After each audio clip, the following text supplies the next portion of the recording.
One moment, I just need to get my book situated, and we will start.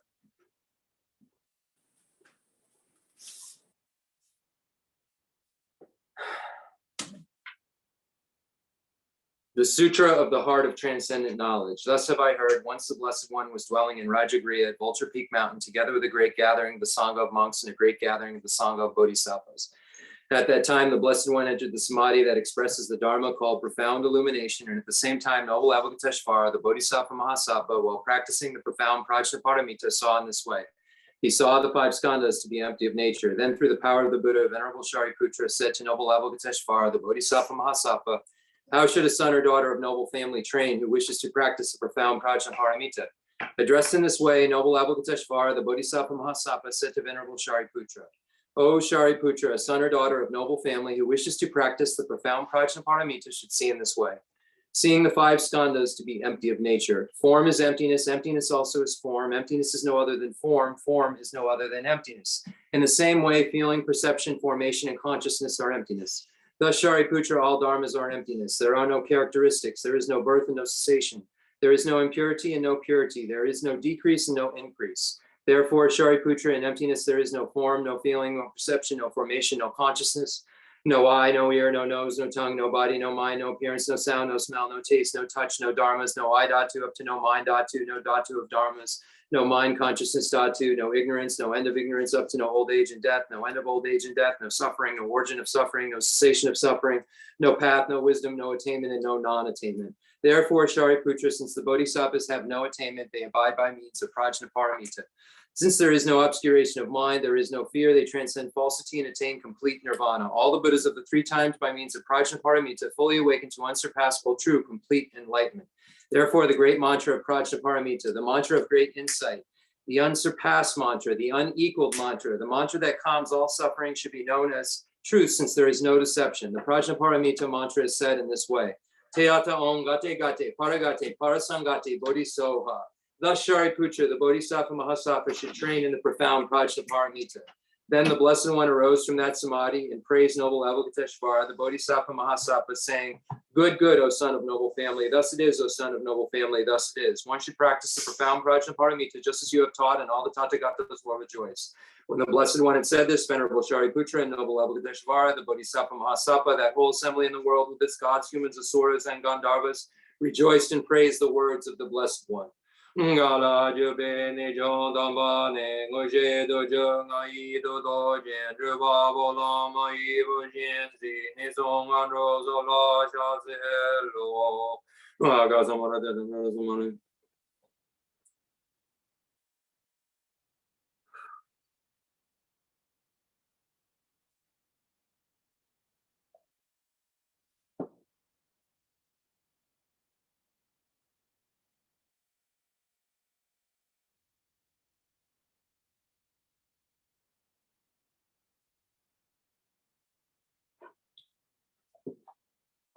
Aga samara de shandara samara me de ada onga de gade parati parasangati padiso baba ganjo sanji kai de me doji she baba doji mo doji shewa doji dragi baji me de vejo doji she dingo yezo giri donjo je jo shewa na me do me do no ne wa na do ba doji mo don joji dashi de jan de da de le yo. The fundamental ground is scented with incense and strewn with flowers, adorned with Mount Meru, the four continents, the sun, and the moon. I imagine this as a Buddha land and offer it. May all sentient beings enjoy this pure realm. Holy Lamas high, wrap the sky of your Dharma bodies in massive clouds of knowledge and love, and let them pour upon the earth of your disciples as we are ready, a shower of rain, the teachings deep and wide.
I send forth this jeweled mandala to you, precious Guru.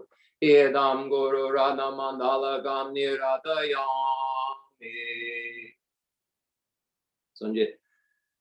Chedan Jaye Janam La Janjo Bado Dani Jaso Ji Jenye Jibe Donati Jola Benji Sanje Jubajo Sanje Jadan Ye Jadan La Janjo Bado Dani Jaso Ji Dagi Jenye Jibe Sanani Jola Benji Sanje Lanye Jadan Zaye Janam La Janju Badu Dani Yasu Ji Dagi Chunye Jibe Sonani Jala Benche Sanye Rubaju.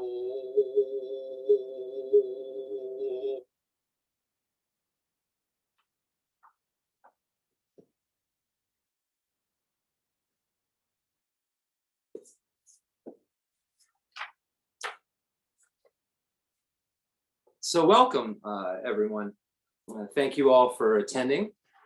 So before we get into any more text, any more kind of complex teachings that are going to require an actual book that we follow, we're going to do an overview of the Four Noble Truths and some of the applicable Lam Rim meditations that kind of attach to those Four Noble Truths, as well as some of the mind training kind of teachings that are necessary really to present the entire scope of the profound view in the excellent deeds lineage related to the Four Noble Truths, as well as the Henyan vehicle. So without further ado, Rinpoche, the Denje.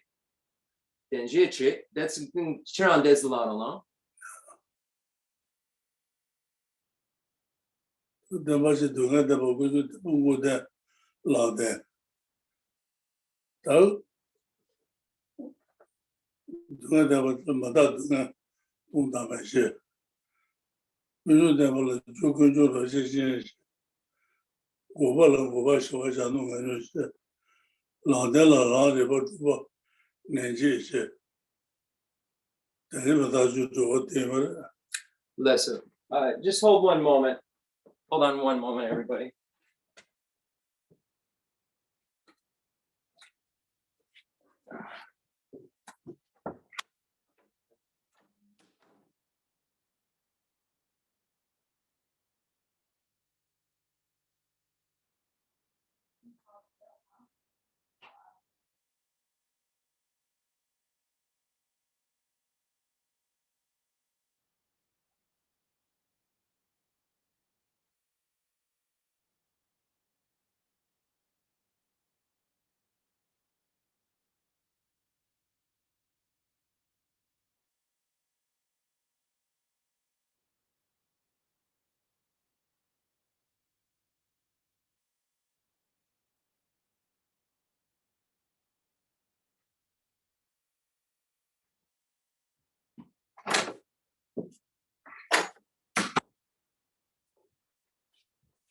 I'm back.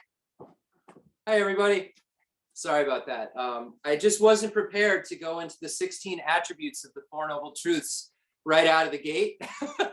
So I just wanted to make sure that I had material that I needed in order to support that, so I wasn't, kind of stuck. So when we look at the Four Noble Truths, they are presented, there's four different truths. The word noble, we can translate as Arya also, because that's really what the Sanskrit is referring to, these four truths that are realized by someone who's seen emptiness directly. An Arya is a being who has seen emptiness directly. So we have these four truths that someone who's seen the nature of reality understands, right? So there are these four things that the Buddha said that kind of make up our experience, our contaminated experience and our experiences of suffering, right? And then the events that would have to take place to reverse that, right? And to become pure and not contaminated and not have to suffer. So we have, within the Four Noble Truths, we have these cause and effect relationships. The first two noble truths, the truth of suffering and origin, show how one is bound to cyclic existence. And then the second two noble truths, the truth of cessation and path, show one how one is freed from cyclic existence. So you have these kind of two aspects of the Four Noble Truths going on. You have these reasons for the sufferings and the experiences that we don't want to have, the reasons they're occurring, and then we also have the way that we can make them stop occurring. And those are presented in the Four Noble Truths. So Rinpoche said the Four Noble Truths are the first, the truth of suffering, the superior or the Arya truth of suffering. Second, the Arya truth of origin. Third, the Arya truth of cessation. And fourth, the Arya truth of path. And each of these Four Noble Truths has four aspects or four attributes that make up for a total of 16 attributes of the Four Noble Truths. So it says that first, when we relate to true sufferings, then nga the chan the dunya the juju the lason then nga nanga the dunya demba the dunya je dru son the yamdu jirbe. Okay, so when we look at true sufferings, first the Buddha said that this is the superior truth of suffering. So we're going to go through each of these four attributes of the four sufferings, making for a total of 16, while also just giving a brief explanation, kind of, right, of what each of the truths are. Rinpoche said that that would be suitable. So we first look at true suffering. So true sufferings have these attributes, right? These attributes of impermanence, these attributes of suffering, these attributes of selflessness, and these attributes of emptiness.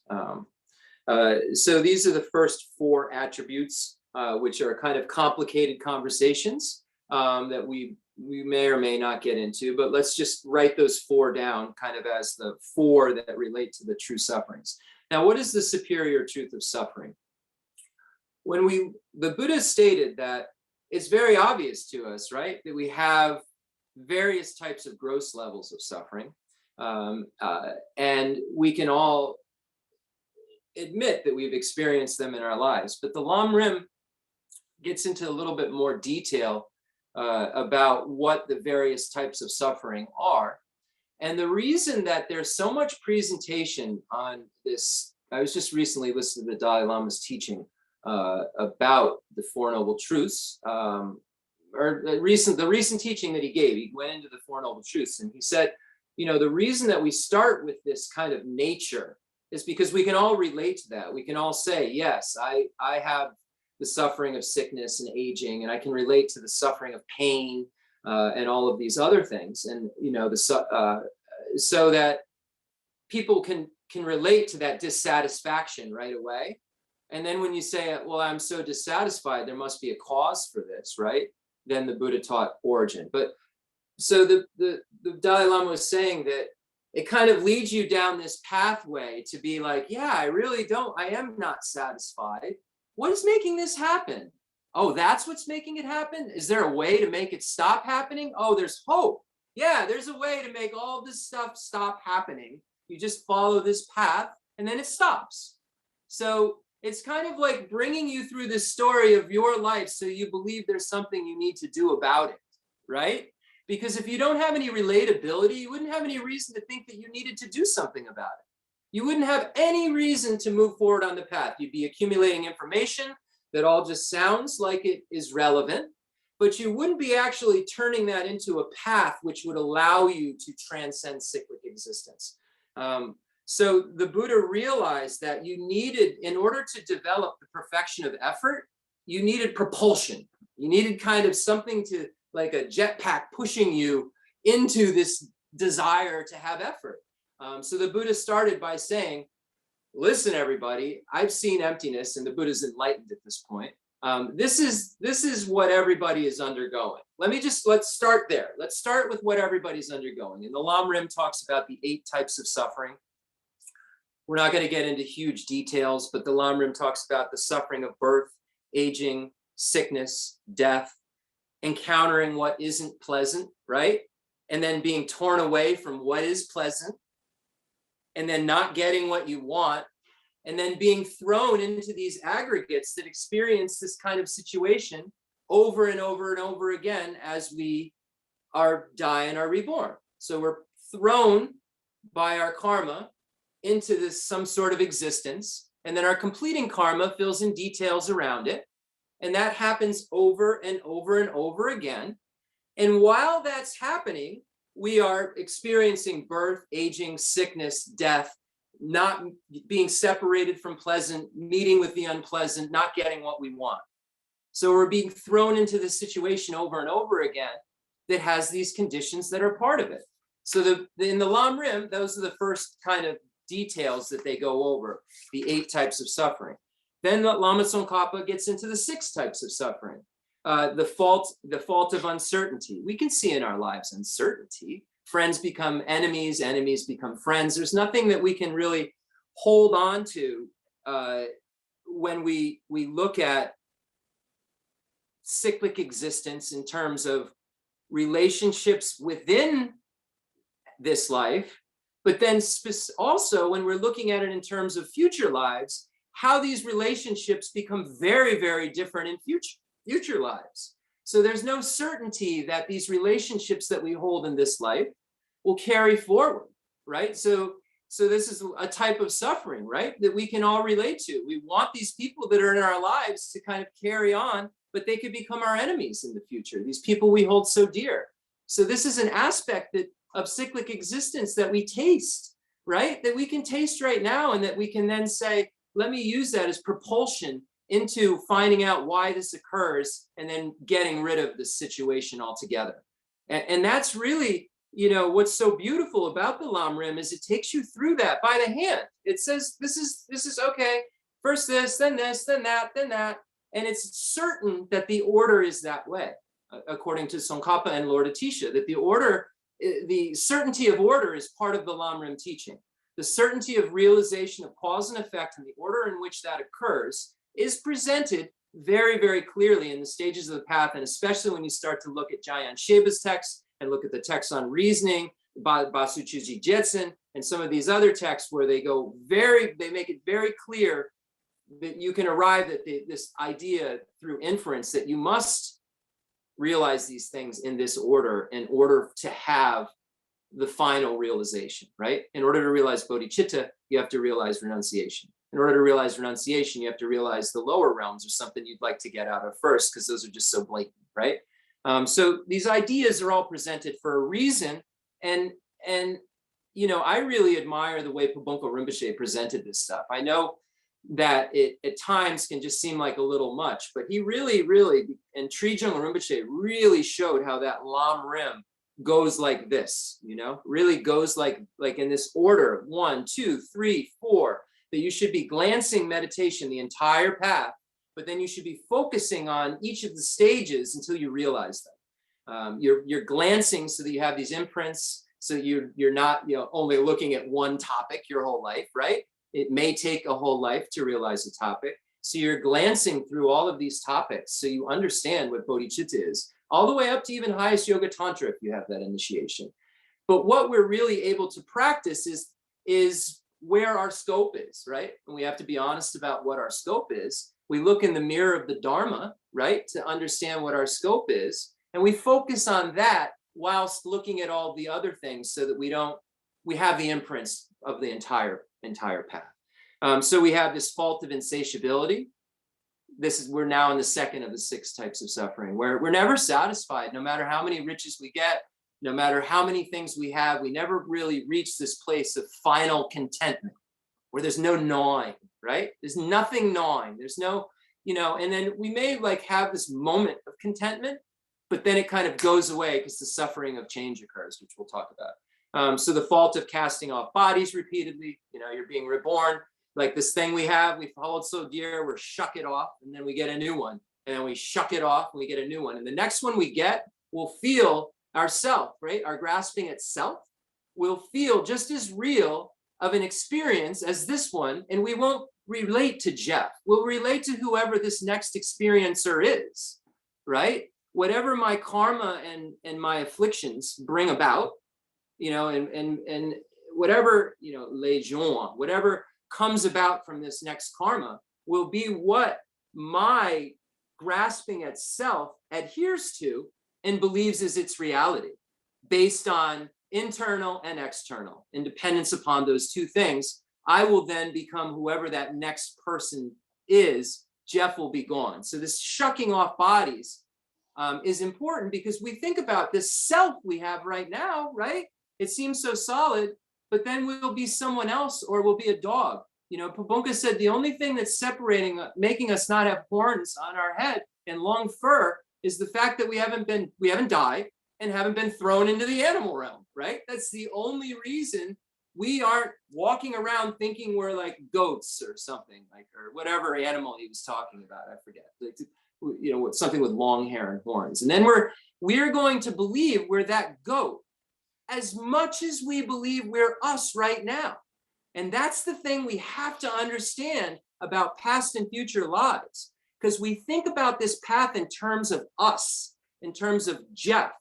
But this path has been a path that's been going on way before Jeff, if I'm here sitting next to Rinpoche, and we'll have to go on way further because I'm clearly not realized. So there's going to be this continuum that's got knowledge, right? That Jeff's going to play a part in, but won't be Jeff unless I really, really figure things out in this life, and I like decide that's my name, right? Or something. I don't know how Buddha gets their name, but I highly doubt that's what's going to happen, right?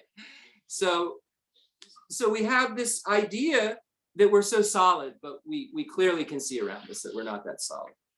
We have this repeated rebirth again and again. We repeatedly go from high realms to low realms, according to the Lam Rim. And then the fault of having no companions is that when we go through this process, all these friends and relatives and things that we hold so dear can't bring us. We die, we have Bardo, and then next life, there's no companion. It's just our karma. It's just this that goes from life to life, that has this consciousness, that has these seeds, that have conditions that are interacting with them and then making experiences. And then so we can have so many varieties of experience, and we'll cling to them just as they are. And as we're going through all of this, none of those companions will stay with us according to the Lam Rim. Now, of course, our lamas, right? If we have aspiration, our lamas will stay with us. If we have really tight bonds, our Dharma friends, it is said, we can connect with and can stay with us. So these relationships and connections, one can argue because of causes and conditions, cause and effect, you're creating causes for connection, right? But we have already done so because all sentient beings are our mother. So it's just so important for us to remember that this life's, in my case, Jeff, isn't who got me here and isn't who is going to get me there necessarily. It's someone who's working on getting me there, right? But it's a series of events, cause and effects, that are going to flip, flip, flip, flip, flip, that will allow my mind to eventually no longer grasp at true establishment and realize this idea of this union of this lack of grasping, which is emptiness, right? And this bliss that occurs. This nirvana is bliss, right? So this bliss that is kind of conjoined with this realization of the nature of reality, we could all be in right now. We could all right now be in a state of bliss without suffering and not grasping at things and having improper mental conduct. And that's the beauty of this. We could all be We all have all of the ingredients in us right now to be pure beings. We just have to purify the things that aren't pure in order to become, you know, kind of not what our, it's tough to say what our nature is, because our nature is neither, right? But we have that potential to be either. So we have the potential to be pure, right? Anyway, so that's getting a little bit heady, but I think that, you know, it's important to understand that. And then we have the three types of suffering that we talk about a lot: the suffering of suffering, the suffering of change, and pervasive compounded suffering. So the suffering of suffering, pain. I break my arm, I have pain. The suffering of suffering, you know. The suffering of change is basically happiness, right? Contaminated happiness. You know, our friends that become enemies. When it's too hot, you cool off, and now you're too cold in the air conditioning, right? Your car you bought that you thought was the greatest car in the world has the nature of impermanence. So it was the greatest thing in the world. Now it's the piece of junk that you wish you could get something else, you know? That the car, all it did was age, right? Like your relationship with it has changed because of the suffering of change. This nature that all phenomena has, you know, and one way or another, it will change, even relationships, even if you have the relationship that you know, carries on, you know, for your whole lifetime, that will change. And then the pervasive compounded suffering is this suffering that we're again and again and again having to be born into this cyclic existence. And everyone in cyclic existence, even in the highest realms, has pervasive compounded suffering. Has to be born again and again. If you haven't gotten rid of the afflictive obstructions, you will take rebirth, because you will have attachment, and attachment proves you will take rebirth. So that's an overview of what those sufferings are. True origins have four. So origins, what are true origins? So Rinpoche said they have four attributes. They're a cause. They're because they possess the root of suffering. Their origin, their strong production, and condition. I'm not going to get too much into that. I have all my notes from the Parshin Shittan here, and could go way into it, but I don't think that's going to take hours. So let's just kind of leave it at those names, and then maybe we can get into further detail down the road on that. So true origins. What are true origins? What is the origin of suffering? So now we learned, okay, it kind of stinks what we have to deal with, right? And we all agree, or maybe we don't. We don't all have to agree on that, but I agree with the Buddha that all of those things, that at least the ones that I can be certain of, are not fun. They aren't good. They aren't something that if someone asked me, would you like to continue these?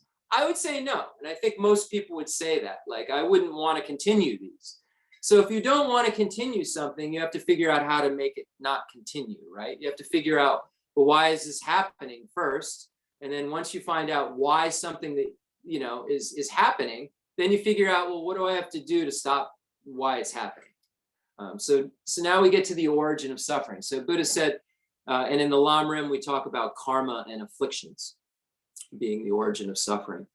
So we have these afflictions. We have attachment, we have hatred, we have ignorance. We have all of these things that make us kind of misperceive what's going on all the time. You know, we become attached to what we find very attractive. We hate that which we find repulsive, right? And then we just kind of like disregard neutrality, right? We just really become like, we have these kind of graspings, and then we react, right? So the Buddha said, you have this kind of going on in you. You have these afflictions, and then you have a reaction that takes place, and then that reaction is called karma. It's action, like, and through your body, speech, and mind, you know, you create kind of through your body, speech, and mind, you engage in action, which then creates kind of a seed for further future experience that's concordant with that action that you engaged in. So the Buddha said that there's virtuous and non-virtuous actions. virtuous actions lead to happiness, non-virtuous actions lead to suffering. And the Buddha said that in relation with the afflictions, of course, we're going to engage in non-virtue, right? We're going to try to, like, obvious. So we engage in when we become attached to something or overly attracted to something, we're willing to engage in all sorts of behavior to keep that, right?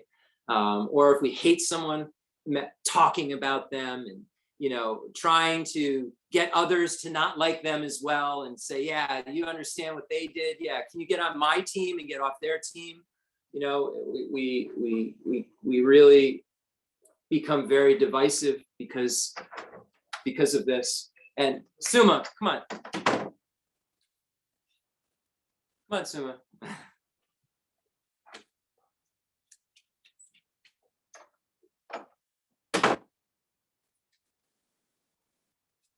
So we engage, I lost my train of thought, I'm sorry. So we engage in all of these negative actions as a result of having kind of a polluted mind, right? Having these afflictions. So why is our mind polluted, right? What's driving this pollution, according to Buddha? What's making our mind go like, have attachment and then making us think about, you know, bad things and say bad things and do bad things? Like, what is doing, why? Well, the Buddha said that at the root of that is what's called grasping at true establishment. And that's what emptiness is. It's the idea that we grasp at things as being truly established, but things are really empty of being that. So when we use this word emptiness, you can go into this place where you think you're into this dark void. That is not what emptiness means. It means it's empty of having true establishment. It doesn't have it.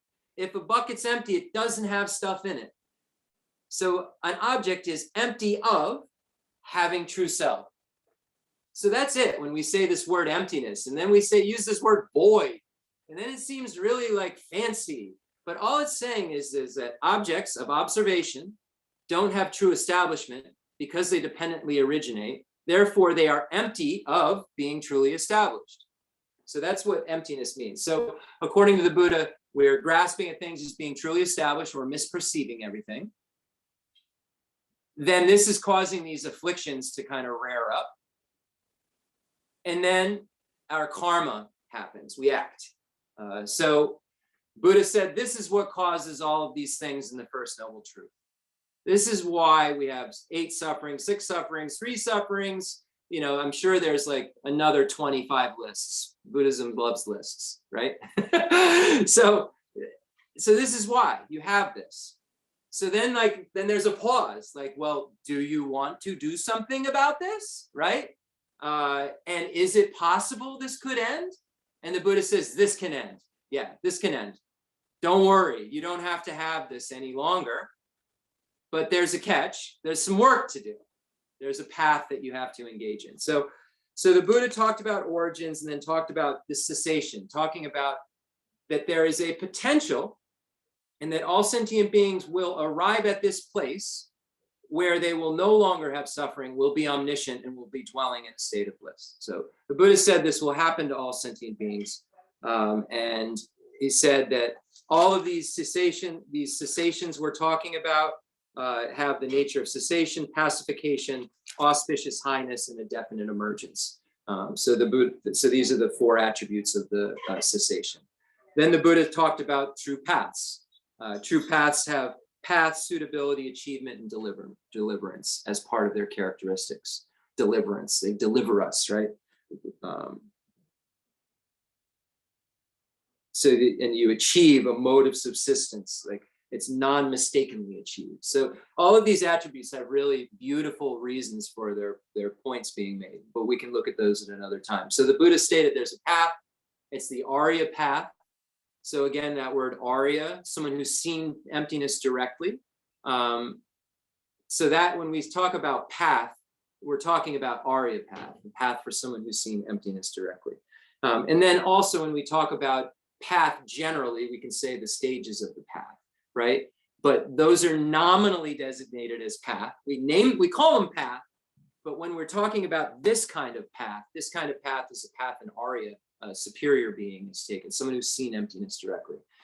So the Buddhists made it very clear that you have this predicament. This is why. You don't have to. This is how. And that's really the Four Noble Truths in a nutshell. So I don't think we need to say anymore. We've been really preparing a lot with the fire puja. Rinpoche is quite tired. And, I think it's probably good to stop there, but have questions. So that was just a quick, real quick.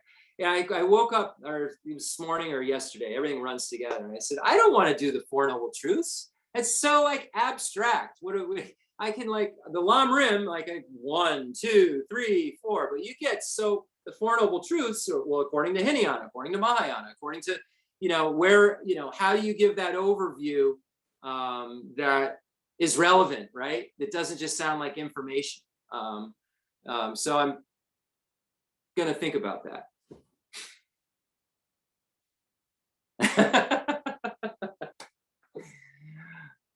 Any questions? And as soon as no questions, we'll go off Zoom, and I just want to talk to everybody for a second. You notice how Rinpoche perks right up as soon as I'm done talking.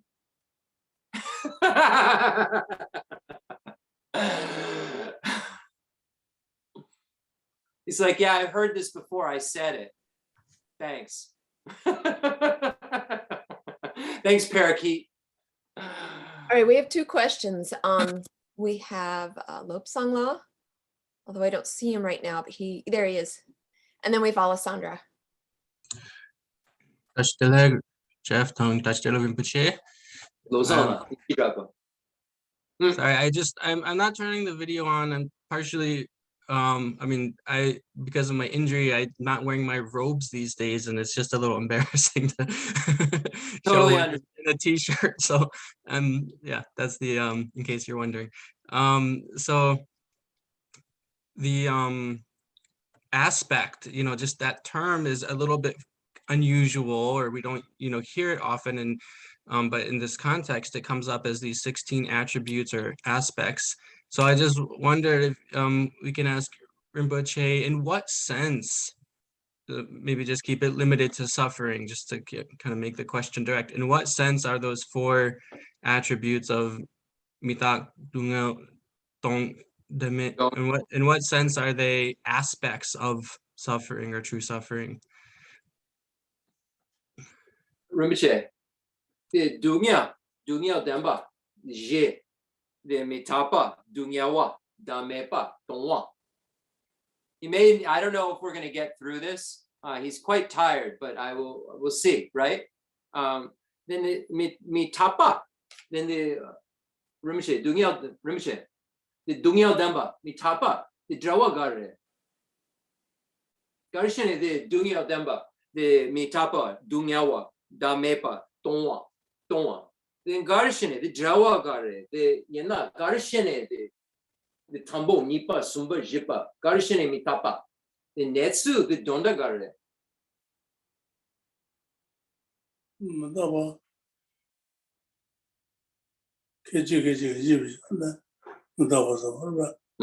So when we talk about impermanence, we're talking about momentary, keiji, so momentariness and momentary nature. Then the dungyal demba, then garishane, the jawa gare, the panyun gare, garishane, the ngatsu, the dungyal demba, mitapa,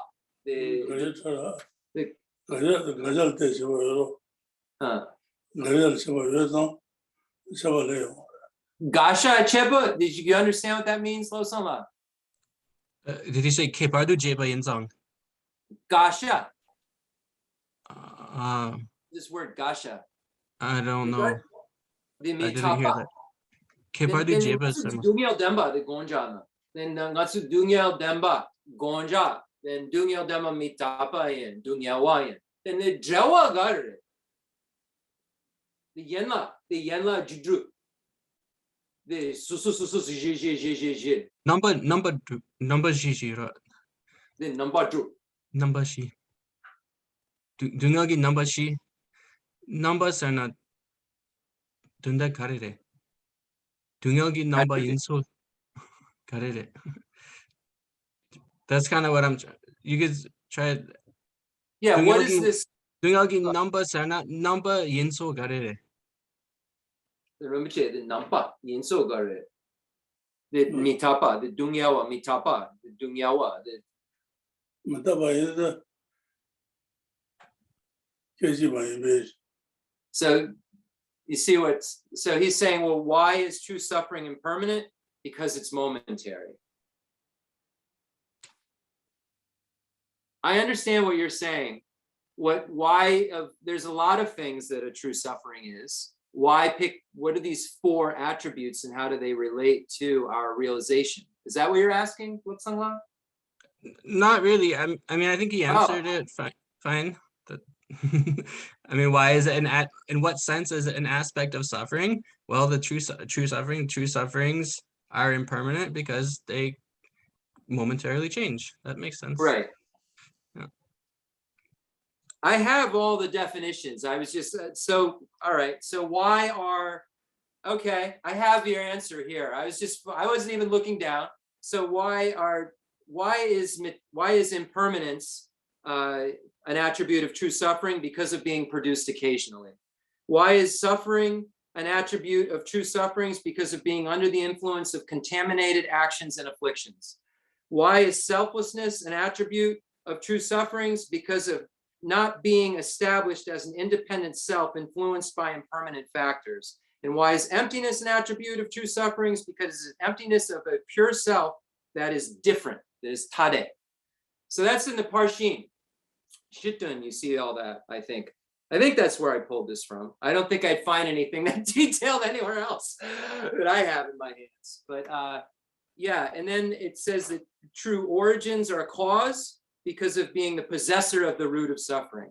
They're the origin because of producing all forms that are its result, suffering again and again. It's strong production because because suffering, its result, is produced with strong force. It's a condition because it is a cooperative condition to suffering, its result. And then true cessations, we have cessation, a separation that is a cessation from suffering. Pacification, because it is a separation that is a pacification of the afflictions. Auspicious highness, it's a separation that is characterized by benefit and happiness. And definite emergence, because it is free from suffering that will not occur again, a separation in which suffering will not ever arise. And then true paths have the attribute of path because it causes one to proceed to liberation, have the attribute of suitability because of being an antidote to the afflictions, have the attribute of achievement because the mode of subsistence of abiding on the path is non-mistakenly achieved through direct perception. And it has the aspect of deliverance because it is a path that eradicates the roots of the afflictions of suffering. So that's what, those are the, now I understood. It's so funny, I didn't look down. But Rinpoche, the Denji Metta Jutru, the Kanga, the Parshin Shitun, the Seni Kanga Yure, Mitapa Yende, Dunya Yende, Damepa Yende, Tonwa Yende, the Kanga nga Injike Zuzum. Okay. So that's from the Parshin Shitun. The Pension Sonandrapas. Okay, so Pension Sonandrapa is the textbook writer for Drepung Losar Ling. And I believe Ganden Shartse uses his textbooks as well. There's a book called The General Meaning of Perfection, which is the general meaning of the perfection of wisdom. When the monks in Drepung study perfection of wisdom for 7 years, I don't know if this is the first one, but this is kind of the general beginning. And then they get into the specifics about it and so forth. There's different texts. So this text is the general meaning of perfection, the general meaning of the Abhisama Alamkara, ultimately, I would say. Correct me if I'm wrong about that, Losang La. But the root of that would be considered the Abhisama Alamkara, Maitreya's ornament for clear realization. And yeah, so a lot of the information over the years that we've used when it's gotten kind of more detailed has come directly from that text. All of the teachings on bodhicitta and the four immeasurables and so forth, where we've gotten into more detail than we find in the Lam Rim, we've gone to either the source of the difficult points of the Lam Rim, which is a commentary with, I believe, 4 authors that just, it's so hard to read, by the way. It's this commentary with 4 interwoven authors in it about the Lam Rim Chemo. And there's like a little tiny like letter, like above where the line starts that Jayam Sheba's saying. And there's like a little tiny, this is what Basu Chuji Jets is saying. And it's, you know, you've really got to be a scholar to utilize that text. But that's what Rinpoche used to explain the Lam Rim Chemo, coupled with this general meaning of perfection by Panchen Sanandrapa. And Rinpoche's Heart Sutra explanation comes from Jayangappi Lodru, who was the author, the textbook writer for Lhasa Ling before Panchen Sanandrapa. Panchen Sanandrapa's works became like bigger and greater, so they kind of took over his works to use as textbook writer. But Jayangappi Lodru has some really beautiful writings as well. So Rinpoche's whole Heart Sutra teaching that Brian, you know, you actually have the discs, which I need very badly. Somehow copies of. I don't know how. I got to send someone out there. I need that Heart Sutra teaching because I want to go through it, and I really want to. I've got, like, I was going through Rinpoche's massive like texts, and I found that commentary by Jayangappi Lodru, and it actually became relevant to some other discussion, but it didn't matter. Doesn't matter. That's not the point. And it made me want to go back to Rinpoche's Heart Sutra teaching with the actual root text, because I'd never seen it. I just heard the teaching, right? And be able to kind of dive back in with the Tibetan in my hand. So I'm excited to do that. But so, yeah, so those are the 16 attributes or aspects of the Four Noble Truths. I have to say personally, I've not really found big connections with them in terms of my practice. But that doesn't mean I won't. But I've always kind of felt a little disconnected from those 16 and how they related. And maybe they're just the aspects, they're the natures of these truths, right? And it's maybe I'm trying to look further into something more, right, than it is. I see Alessandra, I think, has her hand up. I have my readers on, so. Hi, yes, it's like thank my long you. vision becomes my short vision. If that makes any sense. It does. My eyes often get in the way of my seeing, so I relate. So I think I know the answer to this, but I'm going to pose it anyway, just because I like to have clarity from the source of truth rather than just go ahead with what I think. Is it that, because sometimes when I look at the Four Noble Truths, some things are like, oh, that's so simple. And then all of a sudden I feel like I'm swimming in an ocean or drowning in an ocean that I don't even know how to swim in. So I'm wondering, I'm sorry? Try to explain it. Try to have my head full of stuff and then be like, yeah, I'm just going to give a little talk on and then you start to look at me. Because that's what I do. I stop and then I try to talk it back to myself and have a conversation about how well I understand it. It's crazy. You don't even want to see me. So I'm wondering if that is the case, because Buddha generally teaches specific to the student and the situation. So if the Four Noble Truths is the broadest spectrum of what reaches the greatest range of capacities, then it might be a little bit confusing if I'm at one capacity and then trying to understand it from a different capacity. Does that make sense? Yes. We all have to work within our capacity, right? Yes. And that's why I said when we started that we look at the whole path, we look at all of these things, so we have this information, but then we really, and it can become confusing, not to discount that part of it. There's so much information in Buddhism. And then not just the information in our tradition, but then there's all these other traditions, right? that even use different lexicons. So the language isn't even the same about the same, we're talking about the same thing, and we're like arguing and we're talking about the same thing. It's, Yeah. so yes, I can understand where you're coming from, but I think we have to really just go back to basics at all times and figure out what our core issues are and where we really are at and what antidotes we need to apply to those things, because that's what Buddhism is. It's about, we've got this and we have to apply antidotes. And we have to, so the whole path is an antidote, right? Right. Of an abandonment and an antidote to an abandonment, you know, that we have to get rid of. So we don't all have the exact same number of those or the same emphasis on, like, I may be more attached, you may be more angry. You know, I'm not saying that. I'm just saying, like, in general. Oh, it's true. You can say it. That's true. I'm pretty snapcasey. You'd be really surprised. I definitely, I can run with the best of them. So don't be shocked. You've seen it. You've all seen it come out. Come on.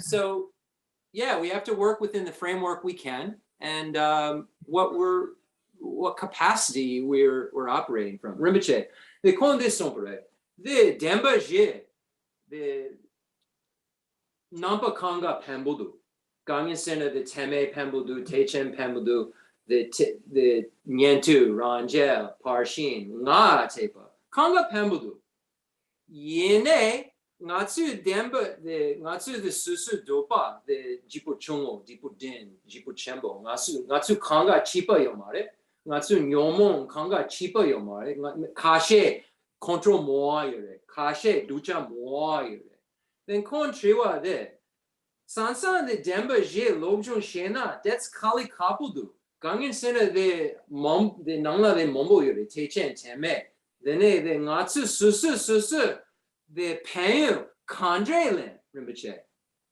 kandrelen gangen sena ngatsu kanga techemba yomare kashe nyentu kashe ranje kashe parshin tepa kashe ngai tepa then the ngatsu kanga kakare ngatsu susu the denje dana pen kandrelen gangen sena ngatsu kanga kakare.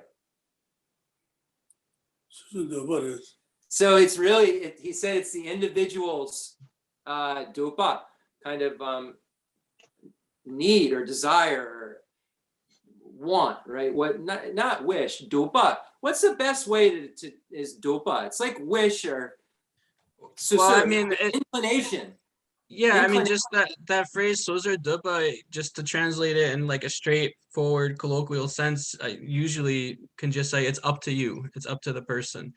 But what does that mean itself? It's up to you. And then you have a similar question. Well, it's your desire, your inclination, your aspiration, all those kinds of things are implied by it. Yeah. I see. So it's up to you is the best colloquial. I see. Thank you. It's up to you. But what does that mean? It's up to your capacity. It's up to your inclination. And how do we know, how do we find out where we're at?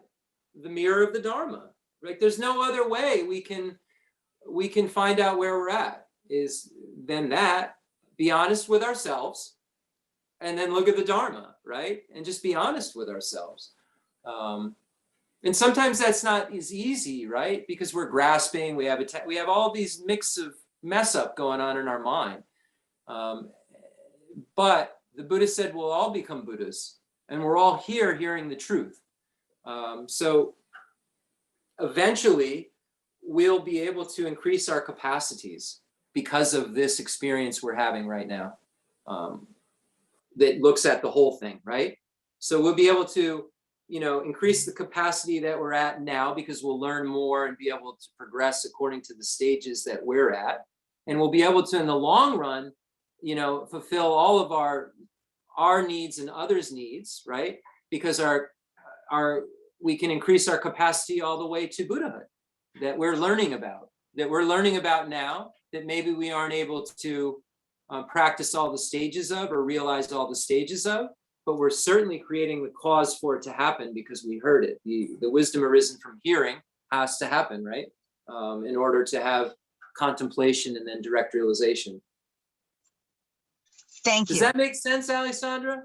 It is perfect sense. You also have to, I mean, I have to remember the ingredient that there are times when I stand up from sitting down and get confused about why I stood up. So it's all in perspective.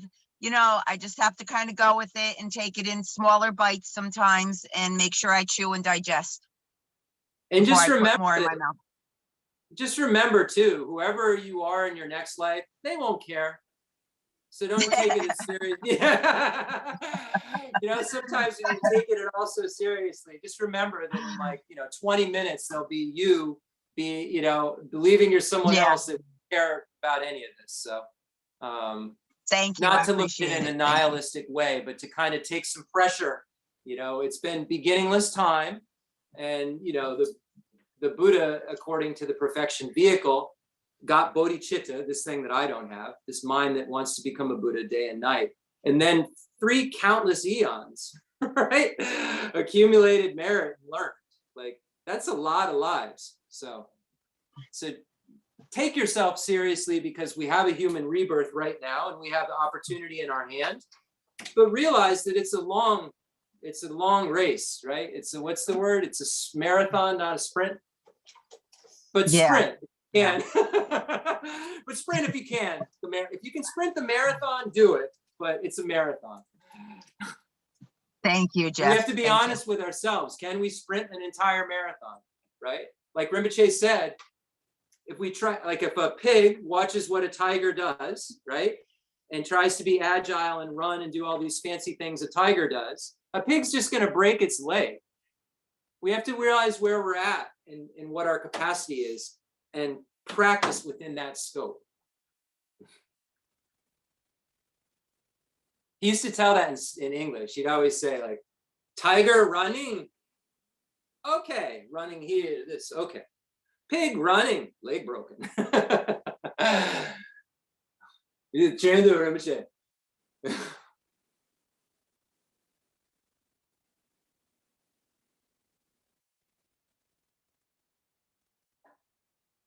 Are we good? Let's go offline. Oh, prayers. Concluding mandal offering and dedication prayer. Oh, I was told myself I'd read this. And this is so we were gonna, in my mind, just go over the truth of suffering. And why is it that this propels us? What's this jetpack about, right? So we go to the abbreviated stages of the path by Lama Tsongkhapa, the Lamrim Duden. Sometimes it's called like the Song of Spiritual Experience, I think, lines of experience. It says, like, it talks about, we have this human basis that we can do so much with, right? Like, it starts out, it says, this working basis of a human form endowed with all of its liberties is superior to a wish-granting gem. Moreover, such is only obtained this very one time.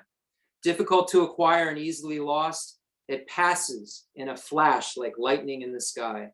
Considering how easily this can happen at any time, and realizing that all worldly activities are as immaterial as chaff, you must try to take advantage of its essential significance at all times, day and night. I, the yogi, have practiced in this way. If you too seek liberation, please cultivate yourself this way. The fundamental ground is scented with incense and strewn with flowers, adorned with Mount Meru, the 4 continents, the sun, and the moon. I imagine this as a Buddha land and offer it. May all sentient beings enjoy this pure realm. I dedicate whatever virtues I have collected for the benefit of the teachings and of all sentient beings, and in particular for the essential teachings of Venerable Lobsang Drakpa to shine forever. I send forth this jeweled mandala to you, precious Guru. I dedicate all this virtue to emulate the knowledge of the hero Manjushri, and likewise Samantabhadra as well. With whatever dedication is praised as supreme by all the conquerors who traverse the 3 times, I also dedicate all my roots of virtue for the sake of auspicious deeds. In that pure land surrounded by snowy mountains, you are the source of all benefit and happiness. All-powerful Avalokiteshvara, Tenzin Gyatso, may you stay until samsara's end. I pray for the long life of the precious Khensur Wandak, upholder of scriptural and realizational doctrines, spiritual friend who trained extensively in the 5 great philosophical texts with exceptional wisdom and perseverance. Suji Rinpoche Lobsang. All right, so we'll just go off.